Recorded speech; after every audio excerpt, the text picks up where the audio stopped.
Hi everyone, स्वागत है आपका फिर से एक बार हमारे साथ जुड़ने के लिए। तो देखो, आज आपने जो भी थंबनेल रीड करके आप वीडियो के अंदर इंटर किए हो ना कि अगर आप मेडिकल कोर्स में एडमिशन लेना चाहते हो, जितने भी मेडिकल कोर्स आते हैं ना, तो फिर आपको किस कैटेगरी वाले बच्चों को गवर्नमेंट कितना स्कॉलरशिप पे करता है ना, तो उसके बारे में हम पूरा डिटेल में बात करेंगे। देखो, सबसे पहले मैं आपको यहाँ पर शेयर करना चाहूँगा कि जो भी इस वीडियो के अंदर मैं इन्फॉर्मेशन आपके साथ शेयर कर रहा हूँ ना, किसी भी कोर्स के लिए जो भी मेडिकल कोर्स है, तो वो सिर्फ मैं आपको Maharashtra state, Maharashtra government category wise कितनी स्कॉलरशिप पे करता है ना, इसके बारे में हम डिटेल में बात कर रहे हैं। अगर आप अदर स्टेट से आते हो, जो भी आप स्टेट काउंसलिंग के थ्रू एडमिशन करोगे ना, तो वहां पर फिर आपको अलग अलग स्कॉलरशिप जो है अपना अपना गवर्नमेंट जो है अलग अलग दे सकता है, तो आपको अपने स्टेट के हिसाब से चेक कर लेनी है। लेकिन जो महाराष्ट्र स्टेट के स्टूडेंट है ना, उनके लिए मैं यहाँ पर डिटेल में वीडियो शेयर कर रहा हूँ, इस बात का आपको ध्यान रखना है। देखो, सबसे पहले अगर आप बात करते हो कि मेडिकल के अंदर कौन कौन से कोर्स के लिए मैं आपके साथ इन्फॉर्मेशन शेयर कर रहा हूँ, तो सबसे पहले देखिए, जो आपका एमबीबीएस का डिग्री होता है, उसके बाद आपका जो भी बीडीएस होता है ना, उसके बारे में मैं आपके साथ शेयर करूंगा। उसके बाद आपका बीएएमएस का कोर्स होता है, उसके बाद आपका बीएचएमएस के लिए एक कोर्स होता है, उसके बाद आपका यूनानी नाम से बीयूएमएस के लिए इस कोर्स होता है, उसके बाद आपका बीपीटीएच होता है जो कि आपका फिजियोथेरेपी के लिए होता है,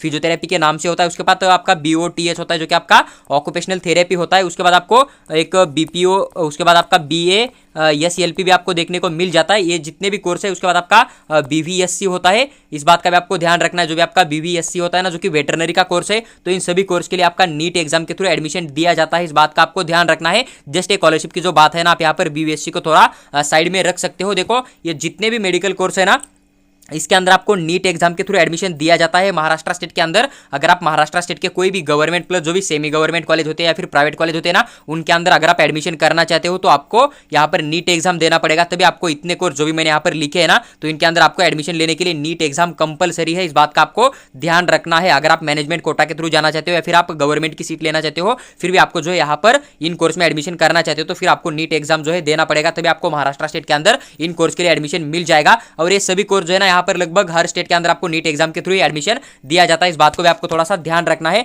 उसके बाद देखो, आपको एक और पॉइंट मैं यहाँ पर शेयर करूंगा, जो कि आप एक सीईटी का एग्जाम लास्ट ईयर से लागू हो चुका है ना, जो कि आपका महाराष्ट्र स्टेट के अंदर नर्सिंग सीईटी होता है ना, तो उसके अंदर आपको बीएससी नर्सिंग के लिए जो भी आपका बीएससी नर्सिंग होता है ना, उसके लिए एडमिशन दिया जाएगा। उसके बाद आपका एएनएम जो होता है ना, उसके लिए दिया जाएगा, और जीएनएम के लिए दिया जाएगा। तो एएनएम, जीएनएम, बीएससी नर्सिंग के लिए आपको जो महाराष्ट्र का नर्सिंग सीईटी होता है ना, वो एग्जाम देना पड़ेगा, तभी आप यहाँ पर एडमिशन कर पाते हो। जो कि महाराष्ट्र स्टेट के जितने भी गवर्नमेंट कॉलेज है, साथ ही साथ जो भी सेमी गवर्नमेंट प्राइवेट कॉलेज आते हैं, उनके अंदर आप एडमिशन कर सकते हो। डीम कॉलेज की कोई भी बात मैं आपके साथ शेयर नहीं कर रहा हूँ, इस बात का आपको ध्यान रखना। और जो भी स्कॉलरशिप आपको अलॉटमेंट किया जाता है ना, वो आपका 85% स्टेट कोटा के थ्रू सीट मिलने के बाद ही आपको मतलब स्कॉलरशिप दिया जाता है प्राइवेट कॉलेज के अंदर। जो कि 15% आईक्यू कोटा की सीट होती है ना प्राइवेट कॉलेज के अंदर, जो भी आईक्यू कोटा या फिर एनआरआई कोटा, तो इसके अंदर से किसी भी बच्चे को प्राइवेट कॉलेज के अंदर या सेमी गवर्नमेंट कॉलेज के अंदर स्कॉलरशिप नहीं मिलता है। आपको इस बात का ध्यान रहे। देखिए, कुछ कॉमन रूल है स्कॉलरशिप के लिए। एक तो आपको एडमिशन जो है ना प्राइवेट कॉलेज के अंदर 85% स्टेट कोटा जो होता है ना, उसके थ्रू करना पड़ेगा। अगर आप गवर्नमेंट कॉलेज के अंदर एडमिशन करते हो, ये प्राइवेट के लिए, इस बात का आपको ध्यान रखना है सभी कोर्स के लिए। अगर आप गवर्नमेंट कॉलेज के अंदर एडमिशन करते हो, तो फिर आप 85% स्टेट कोटा या फिर जो 15% ऑल इंडिया कोटा होता है ना, दोनों कोटा में से किसी भी कोटा के अंदर से अगर आप एडमिशन करते हो गवर्नमेंट कॉलेज के अंदर किसी भी कोर्स के लिए, तो फिर आपको यहाँ पर जो है स्कॉलरशिप दिया जाएगा। यहाँ पर आपको 100% स्कॉलरशिप मिल जाएगा। लेकिन अगर आप प्राइवेट कॉलेज के अंदर जो 15% आपका आईक्यू कोटा या फिर जो एनआरआई कोटा होता है ना, इसके थ्रू एडमिशन करते हो, तो फिर आपको यहाँ पर कोई भी स्कॉलरशिप जो है प्रोवाइड नहीं करती है government. Private and semi government college की मैं बात कर रहा हूँ, इस बात का आपको ध्यान रखना है। इसके लिए आपको क्या करना पड़ेगा, जस्ट आपको जो है आईक्यू कोटा या फिर मैनेजमेंट कोटा का जो भी फीस होता है ना, वही पे करना पड़ेगा। और एक कोटा आपको यहाँ पर देखने को मिल जाएगा, जो कि आपका 15% ऑल इंडिया कोटा होता है प्राइवेट कॉलेज के अंदर। लेकिन ये सिर्फ आपका जो आयुष कोर्स होते हैं ना, उनके लिए होता है, इस बात का आपको ध्यान रखना। जो कि आपका बीएमएस हुआ, उसके बाद आपका जो भी बीएचएमएस के लिए एडमिशन होते हैं, उसके बाद आपका जो यूनानी होता है ना बीओएमएस के लिए, तो इनके अंदर प्राइवेट कॉलेज के अंदर एक 15% जो कोटा होता है ना, जहां की ऑल इंडिया कोटा के थ्रू अदर स्टेट के बच्चे भी प्राइवेट कॉलेज के अंदर आयुष कोर्स के लिए एडमिशन ले सकते हैं। इसके थ्रू भी अगर कोई महाराष्ट्र स्टेट का बच्चा जो है अगर ऑल इंडिया की काउंसलिंग करके भी अपने स्टेट के अंदर एडमिशन ले लेता है, तो फिर भी आपको यहाँ पर कैटेगरी का पूरा बेनिफिट मिल जाएगा, आपको यहाँ पर स्कॉलरशिप दिया जाएगा। इस बात का आपको ध्यान रखना है। देखो, कैटेगरी वाइज भी पूरी इन्फॉर्मेशन मैं आपके साथ शेयर करूंगा कि कैटेगरी वाइज आपको कितना पैसा जो है गवर्नमेंट पे करेगा, साथ ही साथ आपके पास डॉक्यूमेंट कौन कौन से होने चाहिए। लेकिन एक ओरल इन्फॉर्मेशन सभी कैटेगरी के लिए जो रूल लागू होता है ना, वो मैं पहले आपके साथ शेयर कर रहा हूँ, इस बात को आपको थोड़ा पहले समझ लेना है। देखो, ये वो आपके कि किस कोटा के बच्चे को कैसे स्कॉलरशिप दिया जाता है, इसके बारे में मैंने आपके साथ शेयर किया। उसके बाद देखो, आपको और एक रूल यहाँ पर लागू हो जाता है, जो कि मान लीजिए कि कोई एक फैमिली है, तो उसके अंदर मान लीजिए कोई स्टूडेंट है जो कि पहले फर्स्ट एंड, उनको मान लीजिए कि एक फैमिली है XYZ कोई भी फैमिली है, उनके अंदर 4 चिल्ड्रन है, यानी कि 4 और बच्चे हैं उनको, लेकिन उनका फर्स्ट एंड सेकंड बच्चे ने अगर स्कॉलरशिप लेके रखा है स्टडी करने के लिए, तो फिर अगर आप थर्ड नंबर के बच्चे हो और आप यहाँ पर स्कॉलरशिप के लिए अप्लाई करोगे तो फिर आपका फॉर्म रिजेक्ट भी हो सकता है, आपको यहाँ पर स्कॉलरशिप नहीं भी मिल सकती। यानी कि गवर्नमेंट के रूल के हिसाब से 2 बच्चे को हर फैमिली के अंदर से जो है गवर्नमेंट स्कॉलरशिप प्रोवाइड कर देता है। कई बार तीसरे बच्चे को भी मिल जाती है, लेकिन गवर्नमेंट के रूल के हिसाब से मैं आपके साथ चीजें शेयर कर रहा हूं, इस बात को आपको थोड़ा सा ध्यान रखना है। उसके बाद देखो सेकंड टॉपिक यहां पर यही आ जाता है कि मान लीजिए कोई बच्चा है, जैसे कि मान लीजिए कोई एक्स नाम का बच्चा है, इसने क्या कर लिया था पहले, मान लीजिए कि कोई बीएससी नर्सिंग का कोर्स कंप्लीट कर लिया था, उसके बाद इसने बीएमएस के लिए कंप्लीट कर लिया था और फिर अब ये थर्ड टाइम एमबीबीएस के लिए अगर अप्लाई कर रहा है या फिर एडमिशन ले रहा है ना, तो फिर यहाँ पर इस बच्चे को भी स्कॉलरशिप नहीं मिलेगा, क्योंकि गवर्नमेंट क्या करता है, 2 बार आपको 2 कोर्स करने के लिए, अंडर ग्रेजुएट के 2 कोर्स करने के लिए आपको यहाँ पर गवर्नमेंट स्कॉलरशिप प्रोवाइड करता है। मान लीजिए कि आपने 2 अंडर ग्रेजुएट की बैचलर डिग्री लेके रखी है, जैसे कि एक आपने बीएससी नर्सिंग का लेके रखा था, फिर आप बीएमएस में लेके रखा है, फिर आपने एक बीएचएमएस का लेके रखा था, फिर आपने एक बीएमएस लेके रखा है और फिर आप एमबीबीएस के लिए फिर से यूजी के अंदर आ रहे हैं ना, तो फिर आपको वहां पर कोई भी स्कॉलरशिप प्रोवाइड गवर्नमेंट नहीं करती है। ये भी रूल है, इसको भी आपको थोड़ा सा पढ़ लेना है। उसके बाद देखो अगर हम बात करें कैटेगरी वाइज आपको कितना स्कॉलरशिप दिया जाता है, देखो मैं आपको बोल रहा हूं कि पहले मान लीजिए कि कोई एक एक्स नाम का कॉलेज है, उसके अंदर बहुत ज्यादा फीसेज होती है, जैसे कि एक ट्यूशन फीस होती है। मान लीजिए कि कोई एक्स नाम का कॉलेज है, इसके अंदर ट्यूशन फीस आपको एक 10 लाख देखने को मिल रहा है, साथ ही साथ उसके बाद आपका एक डेवलपमेंट फीस होता है जो कि आपको उस कॉलेज का 1 लाख रुपए आपको डेवलपमेंट फीस देखने को मिल रहा है, यहाँ पर 10 लाख जो है आपका जो कि ट्यूशन फीस देखने को मिल रहा है ना, तो इसी फीस के अंदर से आपको स्कॉलरशिप दिया जाता है। और जो भी आपका लाइब्रेरी का फीस होता है XYZ,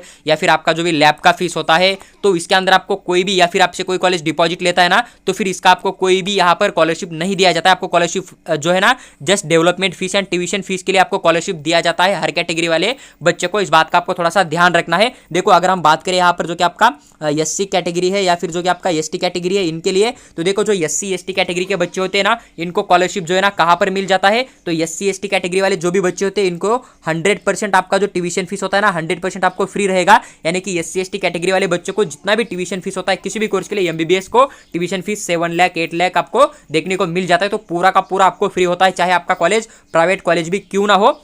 उसके बाद आपको जो डेवलपमेंट फीस पे करनी होती है ना SC ST वाले बच्चों को, वो भी आपकी 100% फ्री होती है। यानी कि आपको 1 ही रुपया पे नहीं करना होता है किसी भी कॉलेज के अंदर। ट्यूशन एंड डेवलपमेंट फीस जो भी आपकी ली जाएंगी ना, तो वो आपको कोई भी यहाँ पर पे करने की जरूरत नहीं होती है। यानी कि आपको यहाँ पर 100% जो है स्कॉलरशिप दिया जाता है। जस्ट अगर कोई कॉलेज आपसे डिपॉजिट मांग रहा है जो कि आपको 4 साल के बाद रिफंड मिल जाएगा, पैसा परत मिल जाएगा ना, वही फीस आपको पे करनी पड़ेगी। या फिर जो एडमिशन फॉर्म की फीस होती है ना 1500, तो वही फीस आपको SC ST वाले बच्चों को पे करनी होती है। इस बात का आपको थोड़ा सा ध्यान रखना है। देखो अभी आपके मन में सवाल आया होगा कि ये तो बात तय है कि SC ST के जो बच्चे उनको पूरा फ्री में यहाँ पर एजुकेशन के लिए प्रोवाइड किया जा रहा है बैचलर डिग्री के लिए, तो आपको यहाँ पर जो है मतलब जो भी एक डॉक्यूमेंट रिक्वायर्ड होती है या फिर जो भी अप्लाई करने के लिए क्या रूल है उसके बारे में। तो देखो अगर आप SC ST कैटेगरी में आते हो तो सबसे पहले आपके पास जो है ना डोमासाइल होना चाहिए। डोमासाइल आपका महाराष्ट्र स्टेट का होना चाहिए, तभी आप यहाँ पर स्कॉलरशिप के लिए एलिजिबल हो सकते हो। उसके बाद आपको सीट जो है ना 85% जो आपका स्टेट कोटा होता है, या फिर जो गवर्नमेंट कॉलेज के अंदर 15% ऑल इंडिया कोटा होता है ना MBBS कोर्स के लिए, उसके थ्रू आपको सीट अलॉटमेंट होना चाहिए, या फिर जो 15% ऑल इंडिया कोटा होता है ना आपका जो भी आयुष कोर्स के लिए, तो इन तीनों कोर्स में से अगर कोई भी कोर्स के थ्रू अगर आपको सीट अलॉटमेंट हो जाता है ना, तो फिर आपको यहाँ पर जो है 100% स्कॉलरशिप यहाँ पर गवर्नमेंट प्रोवाइड करती है। इस बात का ध्यान रखना चाहिए आपको। उसके बाद देखिए आपको और डॉक्यूमेंट कुछ रिक्वायर्ड होते हैं, जैसे कि आप अगर SC ST कैटेगरी में आते हो तो आपके पास यहाँ पर वैलिडिटी जो कि आपका कास्ट होना चाहिए, कास्ट वैलिडिटी। यानी कि सबसे पहले देखो यहाँ पर आपका कास्ट होना चाहिए। उसके बाद आपके पास अपना जो है ना वैलिडिटी, यानी कि कास्ट के बाद आपका वैलिडिटी जो डॉक्यूमेंट होता है ना वो भी आपके पास होना चाहिए, तभी यहाँ पर SC ST वाले जो बच्चे होते हैं ना उनको यहाँ पर जो है गवर्नमेंट स्कॉलरशिप प्रोवाइड करता है। इस बात का आपको थोड़ा सा ध्यान रखना है। आपके पास डोमासाइल तो होना ही चाहिए। उसके बाद आपके पास जो है ना कास्ट होना चाहिए, कास्ट वैलिडिटी आपके पास होना चाहिए जो कि SC ST कैटेगरी के बच्चे हैं। और आप यहाँ पर इनकम की बात करें देखो, तो इनकम के लिए मुझे बहुत सारे पेरेंट लास्ट ईयर बोल रहे थे कि सर हमारा इनकम 8 लाख से ज़्यादा है, लेकिन हमारे जो बच्चे उन्हें स्कॉलरशिप मिल चुका है, तो इनकम आप अपने पास जो है निकाल कर रख सकते हो। अगर 8 लाख से नीचे मिल रहा है तो उसे निकाल के अपने पास रखिए, लेकिन इनकम का कोई खास इफेक्ट जो है SC ST कैटेगरी वाले बच्चों के स्कॉलरशिप के ऊपर नहीं होता है। आपको जो मैंने बोल दिया था ना कि हर फैमिली के अंदर से 2 बच्चे को मिल जाता है और 2 ही कोर्स का आपको स्कॉलरशिप मिल जाता है ना, उतना आप थोड़ा सा याद रख लीजिए। और आपको सबसे इंपॉर्टेंट चीज ये है कि आपके पास एक डोमासाइल होना चाहिए, आपके पास कास्ट होना चाहिए, कास्ट वैलिडिटी होना चाहिए, और आपको सीट अलॉटमेंट जो है ना 85% स्टेट कोटा के थ्रू होना चाहिए, या फिर 15% जो भी ऑल इंडिया कोटा होते हैं ना गवर्नमेंट कॉलेज के अंदर, साथ ही साथ प्राइवेट कॉलेज के BMS BHMS के लिए, तो उसके थ्रू अगर आपको अलॉटमेंट हो गया तो फिर SC ST कैटेगरी वाले बच्चों को यहाँ पर 100% स्कॉलरशिप मिल जाता है। और आपको स्कॉलरशिप के फॉर्म में पूरा का पूरा ट्यूशन फीस एंड जो भी आपका डेवलपमेंट फीस होता है ना पूरा का पूरा गवर्नमेंट आपको पे करेगा। तो आपको सिर्फ एडमिशन फॉर्म का फीस ही देना होता है जो कि 1500 होता है ना, उतना उतना ही फीस आपको पे करना पड़ेगा। अगर आप गवर्नमेंट कॉलेज में एमबीबीएस के लिए ट्राई कर रहे हो ना तो 16,000 के आसपास आपका जो है एडमिशन पूरा का पूरा हो जाएगा। अब मैंने फीस स्ट्रक्चर के वीडियो डाल के रखे तो उसे भी आप देख के अपना जो है कितना फीस किस कॉलेज के लिए आपको देना पड़ता है ना वो भी आप चेक कर सकते हो प्लेलिस्ट में जाके। देखो इसके बाद अगर हम बात करें जो कि आपका नेक्स्ट कैटेगरी आता है, नेक्स्ट कैटेगरी को हम इंक्लूड करें तो जो रिजर्व कैटेगरी के अंदर आती है जो कि आपकी फीजे कैटेगरी हुआ। देखो फीजे कैटेगरी हुआ आपका जो कि महाराष्ट्र स्टेट में आता है विजय कैटेगरी। उसके बाद देखिए आपका एनटी बी कैटेगरी आता है, एनटी बी के बाद में आपका एनटी सी आता है और एनटी डी आता है ना। तो इन तीनों कैटेगरी के लिए लगभग आपको सेम रूल देखने को मिल जाएगा। ओबीसी कैटेगरी के लिए भी इसके अंदर ही आ जाता है लेकिन उसके लिए थोड़ा सा अलग फीस स्ट्रक्चर होता है, तो उसके बाद मैं आपको सेपरेटली आपके साथ एक्सप्लेन करूंगा। देखो अगर आप फीजे एनटीबी एनटीसी एनटीडी कैटेगरी में आती हो ना तो आपके यहाँ पर ट्यूशन फीस जो भी होता है ना तो 100% ट्यूशन फीस आपका फ्री होता है, यानी कि आपको ट्यूशन फीस का जो भी पैसा पे करना होता है ना कॉलेज को एमबीबीएस कोर्स के लिए 7-8 लाख जो भी फीस होती है ना ट्यूशन फीस, तो आपकी पूरी गवर्नमेंट पे करेगा। आपको कोई भी फीस यहाँ पर पे नहीं करनी है।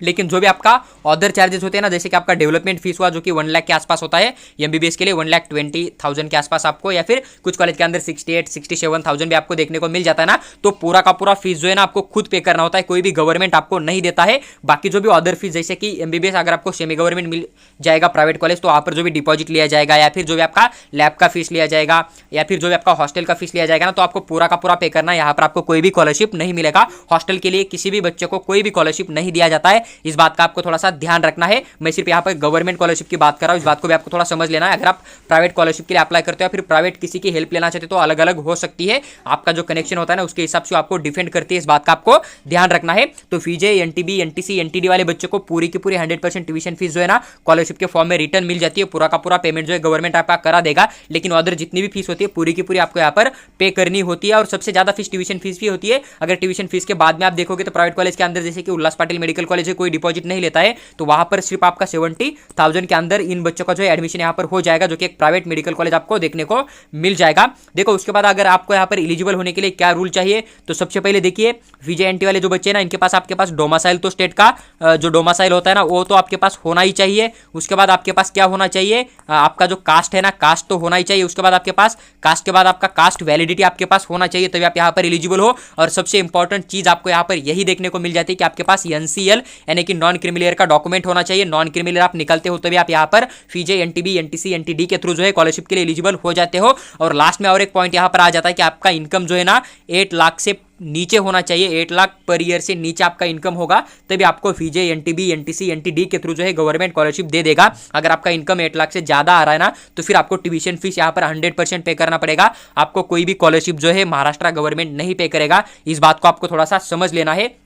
तो जो बच्चे फीजे एनटीबी एनटीसी एनटीडी में आते हैं ना तो इनके पास एक तो डोमासाइल होना चाहिए, आपके पास अपना कास्ट होना चाहिए, कास्ट वैलिडिटी होना चाहिए, एनसीएल होना चाहिए और आपका इनकम जो है 8 लाख से नीचे होना चाहिए। इस बात का आपको थोड़ा सा ध्यान रखना है तभी आप यहाँ पर जो है स्कॉलरशिप के लिए एलिजिबल हो जाओगे। और वही रूल है कि आपको गवर्नमेंट कॉलेज के अंदर जो भी सीट अलॉटमेंट हो जाएगा ना 85% स्टेट कोटा प्लस 15% जो ऑल इंडिया कोटा होता है ना उसके थ्रू होना चाहिए। या फिर अगर आप प्राइवेट कॉलेज के अंदर एडमिशन करना चाहते हो तो फिर आपको 85% स्टेट कोटा के लिए एमबीबीएस में एडमिशन होना चाहिए तभी स्कॉलरशिप मिल जाएगा। एमबीबीएस प्राइवेट कॉलेज में जो 15% आईक्यू कोटा होता है ना तो इसके थ्रू आपको कोई भी स्कॉलरशिप नहीं दिया जाता है, इस बात का आपको ध्यान रखना है। लेकिन जो 15% ऑल इंडिया कोटा होता है ना बीएमएस बीएचएमएस के लिए उसके थ्रू अगर आपको सीट मिल जाता है स्टेट के अंदर तो फिर आपको यहाँ पर 100% स्कॉलरशिप मिल जाएगी। तो जो कोटा होते हैं ना तो कोटा जो भी अलॉटमेंट कोटा होते हैं ना हर कैटेगरी के लिए लगभग सेम ही होते हैं, आपको इस बात का थोड़ा सा ध्यान रखना है। इस बात को आप थोड़ा सा याद रखिए कि जो अलॉटमेंट होने के बाद जिस कोटा के थ्रू अलॉटमेंट मैंने बोल दिया ना एससी एसटी कैटेगरी या फिर फीजे एनटी कैटेगरी के लिए तो सेम कोटा हर कैटेगरी के लिए आपको यहाँ पर लागू होता हुआ नजर आ जाएगा। देखो ये हुआ आपका फीजे एनटी कैटेगरी के लिए। अभी हम बात करेंगे जो कि आपका ओबीसी कैटेगरी आता है। ओबीसी कैटेगरी की बात करें तो देखिए ओबीसी कैटेगरी के लिए सेम रूल है। ओबीसी कैटेगरी के अंदर से अगर आप आते हो तो फिर आपको यहाँ पर जो है आपका ट्यूशन फीस जो भी होता है ना तो 15% यानी कि आधा ट्यूशन फीस आपका गवर्नमेंट पे करेगा, आधा फीस आपको पे करना है। अभी तक आपने रीड किया था कि जो भी SC ST VJ NTB NTC category होती है ना उनको अगर किसी एमबीबीएस कॉलेज का 10 लाख ट्यूशन फीस है ना तो उसमें से उनको कोई भी फीस पे करने की जरूरत नहीं थी। लेकिन ओबीसी कैटेगरी वाले बच्चों को अगर मान लीजिए कि कोई XYZ कॉलेज है जहां पे 7 लाख या फिर 8 लाख या फिर 10 लाख का आपका ट्यूशन फीस है ना तो वहां से आधा फीस आपको पे करना पड़ेगा, आपका आधा ही फीस गवर्नमेंट पे कर रहा है। इस बात को आप थोड़ा सा समझ लेना है कि आपको आधी स्कॉलरशिप जो है गवर्नमेंट यहाँ पर दे रहा है, इस बात को आप थोड़ा समझ लीजिए। उसके बाद डेवलपमेंट फीस होता है ना तो ओबीसी कैटेगरी वाले बच्चों को जो भी डेवलपमेंट फीस होता है ना पूरा का पूरा आपको पे करना पड़ेगा, उसके अंदर आपको कोई भी छूट नहीं दिया जाएगा। और जो भी अदर चार्जेस होते हैं ना जो भी मैंने आपको एक्सप्लेन किया था डिपॉजिट वगैरह या फिर जो भी चार्जेस आपसे लिया जाएगा, लैब का चार्ज होता है एमबीबीएस कॉलेज के अंदर, जिम खाना फीस होता है, एडमिशन फॉर्म फीस होता है, डिपॉजिट लिया जाता है ना, तो पूरा का पूरा आपको यहाँ पर पे करना पड़ेगा। लेकिन डिपॉजिट जो भी आपसे लिया जाएगा वो आपको रिफंड मिल जाता है।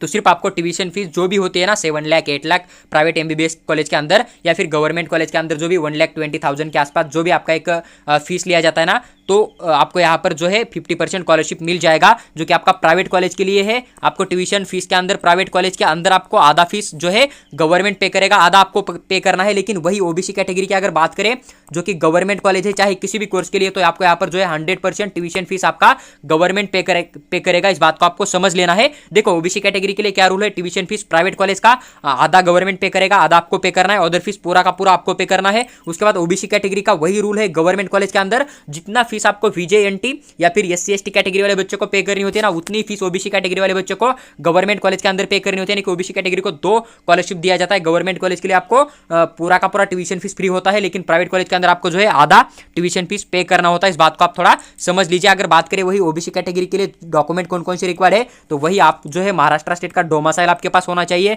उसके बाद अगर आप महाराष्ट्र स्टेट के स्टूडेंट हो, डोमासाइल आपके पास है, तो आपके पास जो है ना कास्ट होना चाहिए। कास्ट के बाद में आपके पास जो है कास्ट वैलिडिटी होना चाहिए। उसके बाद आपके पास NCL नॉन क्रिमिलियर डॉक्यूमेंट होना चाहिए। आपका इनकम जो है 8 लाख से नीचे होना चाहिए। अगर आप ओबीसी कैटेगरी में आते हो तो फिर आपको यहाँ पर स्कॉलरशिप दिया जाएगा। और गवर्नमेंट कॉलेज के अंदर आपको यहाँ पर 100% ट्यूशन फीस जो है ना फ्री किया जाएगा। प्राइवेट कॉलेज के अंदर आपको जो है 50 यानी कि आधा ही ट्यूशन फीस गवर्नमेंट पे करेगा, बाकी आधा जो है आपको पे करना पड़ेगा। इस बात का आपको थोड़ा सा ध्यान रखना है। अगर हम बात करें जो कि आपका EWS या फिर EBC कोटा होता है ना, इसके थ्रू अगर आप स्कॉलरशिप लेते हो तो आपको कितना स्कॉलरशिप दिया जाएगा। देखिए EWS या फिर EBC कोई भी कॉलेज, मान लीजिए कि कोई गवर्नमेंट कॉलेज है या प्लस में आपका जो भी प्राइवेट कॉलेज है ना, उनके अंदर जो भी आपसे ट्यूशन फीस लिया जाएगा ना, जो भी मैंने बोल दिया था कि एमबीबीएस के लिए 7 लाख से ट्यूशन फीस जो स्टार्ट हो जाता है, तो वो ट्यूशन जो फीस होता है ना उसमें से आधा फीस जो है आपको गवर्नमेंट पे करेगा, आधा फीस आपको खुद यहाँ पर पे करना है। उसके बाद एक डेवलपमेंट फीस होता है ना, तो डेवलपमेंट फीस आपको यहाँ पर जो है आधा ही पे करना है, आधा आपका गवर्नमेंट पे करेगा, आधा आपको स्कॉलरशिप मिल जाएगा। डेवलपमेंट फीस भी जो होता है ना एमबीबीएस के लिए 60,000 से लेकर 1 लाख के बीच में आपको देखने को मिल जाएगा। तो ये आधा गवर्नमेंट पे करेगा, आधा खुद आपको यहाँ पर पे करना है। इस बात का ध्यान रहे। और जो भी अदर चार्जेस होते हैं ना, तो पूरे के पूरे आपको पे करने हैं, जो कि आपका लैब का चार्ज लिया जाएगा या फिर आपका जो भी डिपॉजिट यहाँ पर लिया जाएगा, जो कि आपको 4 साल के बाद में रिफंड मिल जाएगा ना, तो पूरा का पूरा अदर फीस आपको यहाँ पर सेम पे करना है, जो कि EWS EBC वाले बच्चे होते हैं। और आपको याद रखनी है कि यही फीस आपका जो है ना गवर्नमेंट के लिए भी लागू हो जाएगा, यानी कि गवर्नमेंट के अंदर भी आपको जो ट्यूशन फीस होता है ना आधा पे करना ही करना है। इस बात का ध्यान रहे। और गवर्नमेंट कॉलेज का जो ट्यूशन फीस होता है ना 1,20,000 के आसपास आपको लगभग देखने को मिल जाएगा। और मैंने पूरे के पूरे एमबीबीएस कॉलेज के फीस स्ट्रक्चर अपलोड करके रखे, तो आप प्लेलिस्ट में जाके वो भी चेक कर सकते हो कि महाराष्ट्र स्टेट के अंदर किस कॉलेज की कितनी फीस कैटेगरी वाइज पे करनी होती है। ये हुआ आपका, देखिए कि आपको कितना फीस के अंदर छूट मिल जाएगा। अभी हम बात करेंगे कि आपके पास डॉक्यूमेंट जो है ना कौन कौन से होने चाहिए, तभी आपको यहाँ पर जो है बेनिफिट मिल जाएगा।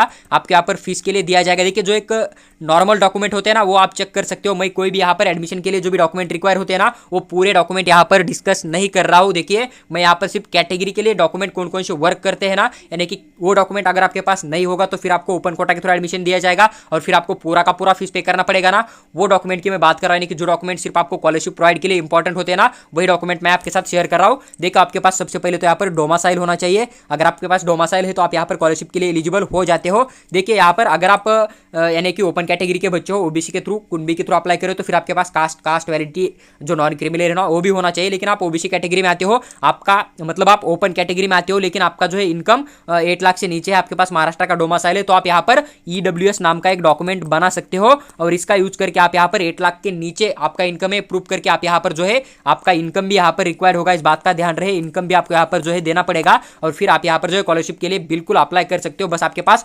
डोमासाइल होना चाहिए, आपका इनकम डॉक्यूमेंट जो है ना वो 8 लाख नीचे 8 लाख के नीचे होना चाहिए हर साल का। आपके पास EWS वाला डॉक्यूमेंट होना चाहिए, तभी आपको यहाँ पर जो है EWS या फिर EBC का डॉक्यूमेंट आपके पास होना चाहिए, तभी आपको यहाँ पर गवर्नमेंट स्कॉलरशिप पे करेगा। अदरवाइज आपको यहाँ पर कोई भी स्कॉलरशिप नहीं दिया जाएगा। इस बात का आपको ध्यान रखना है। देखिए EWS EBC के लिए जो भी स्कॉलरशिप रिक्वायर है ना वो मैंने आपके साथ शेयर किया। अभी देखिए ओपन कैटेगरी के बच्चे क्या कर सकते हैं, तो सेम वही डाउट है कि अगर आप ओपन कैटेगरी में आते हो तो फिर आप अपना EWS या फिर जो आपका EBC का डॉक्यूमेंट है ना यही बना लीजिए। फिर आपको यहाँ पर जो भी OBC कैटेगरी का जो फीस स्ट्रक्चर होता है ना, उस हिसाब से आपको यहाँ पर प्राइवेट कॉलेज के अंदर फीस देखने को मिल जाएगा। और गवर्नमेंट कॉलेज के अंदर जो आपको आधा ट्यूशन फीस पे करना पड़ेगा, आधा आपका गवर्नमेंट पे करेगा। तो ओपन कैटेगरी वाले बच्चों के लिए कोई भी स्कॉलरशिप नहीं होता है। बस आपका अगर इनकम 8 लाख से नीचे आ रहा है ना, तो फिर आप यहाँ पर ईडब्ल्यूएस या फिर ईबीसी कोटा के थ्रू अप्लाई करके अपना जो है आधा फीस आप यहाँ पर सेव कर सकते हो। तो देखिए अभी जो भी स्कॉलरशिप था ना, तो पूरा का पूरा मैंने डिटेल में एक्सप्लेन करके आपके साथ शेयर किया हुआ है। लेकिन ये जो स्कॉलरशिप है ना, महाराष्ट्र स्टेट गवर्नमेंट जो प्रोवाइड करता है ना, उस हिसाब से मैंने आपके साथ शेयर किया है। अदर स्टेट के क्या रूल है वो मैंने अभी तक रीड नहीं किए हैं, उसके ऊपर मैं आपको नेक्स्ट वीडियो के अंदर पूरी इंफॉर्मेशन शेयर करने की कोशिश करूंगा। तो आप हमारे साथ जुड़े रह सकते हो।